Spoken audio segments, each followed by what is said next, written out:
Assalamualaikum warahmatullahi wabarakatuh. Shalom dan salam sejahtera untuk kita semua. Semoga kita semua masih dalam keadaan sukacita dan sehat selalu. Kali ini kita akan membahas tentang sejarah singkat pemimpin Kabupaten Alor dari tahun 1958 sampai tahun 2024. Untuk itu mohon maaf apabila dalam pembahasan kali ini terdapat kekeliruan, maka mohon dikoreksi.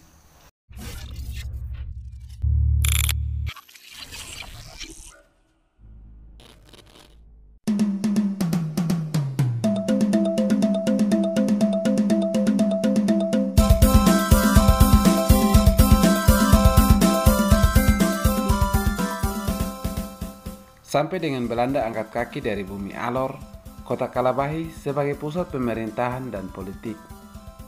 Masa itu masih seperti sebuah kampung. Tak ada jalan beraspal dan listrik. Hanya ada beberapa buah rumah rakyat dan sedikit toko pedagang Tionghoa. Bangunan milik pemerintahan yang terbilang modern ialah rumah dinas jabatan kontroleur Belanda yang sekarang rumah jabatan dinas Bupati Alor, dan kantor kontroleur yang sekarang kantor dinas pariwisata, yang hanya berjarak beberapa meter dari rumah jabatan kontroleur. Seperti tunas yang baru tumbuh ke permukaan langsung dihantam badai hama. Itulah yang kiranya dapat dimisalkan pada fenomena bidang pendidikan. Karena justru pada putaran masa itulah dunia pendidikan semakin dilihat sebagai wadah jitu mendidik dan membuat pintar rakyat jelata. Alor sebagai bagian integral dari Negara Kesatuan Republik Indonesia, tengah dalam percaturan politik internasional.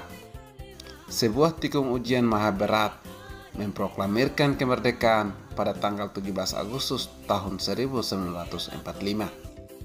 Menjelang penyerahan kedaulatan Kerajaan Belanda kepada Republik Indonesia Serikat atau RIS tahun 1948 sampai tahun 1950. Pemerintah Republik Indonesia yang pertama di Alor dijabat oleh Ludgerius Poluan sebagai utusan pemerintah daerah atau UPD, yang kemudian diganti menjadi kepala pemerintahan setempat atau KPS. Peristiwa yang sangat bersejarah adalah bahwa berdasarkan Undang-Undang Nomor 69 Tahun 1958 atau Lembaran Negara Tahun 1958 Nomor 122 tentang pembentukan daerah-daerah tingkat 2 dalam wilayah daerah tingkat 1 Bali, Nusa Tenggara Barat, dan Nusa Tenggara Timur. Maka secara resmi terbentuklah Kabupaten Alor pada tanggal 20 Desember tahun 1958. Saat yang bertepatan dengan pelantikan pejabat sementara kepala daerah tingkat 1 NTT oleh Gubernur Koordinator Pemerintahan Nusa Tenggara di Kupang. Dengan terbentuknya Kabupaten Alor, maka Syarif Abdullah ditetapkan sebagai pejabat sementara kepala daerah Swatantra tingkat 2 Alor. Tidak banyak hal yang dilakukan oleh Syarif Abdullah dalam masa jabatannya yang begitu singkat, karena kondisi sosial politik masyarakat yang belum memungkinkan. Namun begitu, Syarif Abdullah tetap dikenang sebagai tokoh peletak dasar sistem pemerintahan modern di Alor. Pembangunan sarana dan prasarana baru dimulai pada masa Bupati John Bastian Denu pada tahun 1960 sampai tahun 1962, dan Umbu Martinus Diki Tarapajang pada tahun 1963 sampai tahun 1967. Pembangunan sarana dan prasarana tersebut baru menjangkau kecamatan terdekat dengan Kalabahi, ibu kota Alor. Barulah pada masa kepemimpinan Bupati Jacob Octavianus Ledo pada tahun 1967 sampai tahun 1972. Pembukaan jalur transportasi darat menuju daerah pedalaman mulai dilakukan. Perkembangan pembangunan sarana dan prasarana perhubungan baik darat, laut, dan udara mulai mengalami kemajuan pada masa kepemimpinan Bupati Dr. Andus Umbu Pakujawang pada tahun 1973 sampai tahun 1978. Dalam masa ini, transportasi antar pulau dalam Kabupaten Alor mulai lancar. Berikutnya adalah Bupati Dr. Andos Jack Jobo.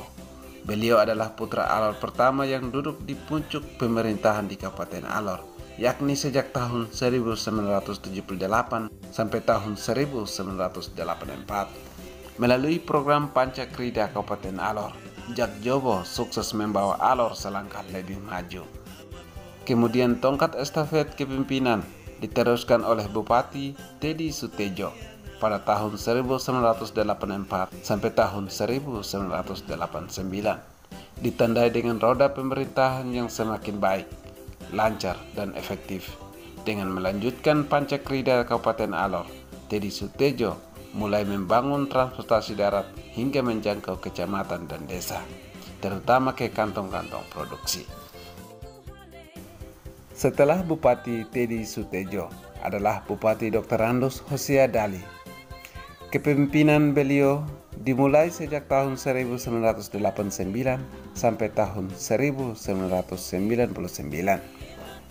Menambah 2 krida baru pada Pancakrida sehingga menjadi Sabta Krida untuk memperkuat ketahanan pangan masyarakat dalam membangun daerahnya.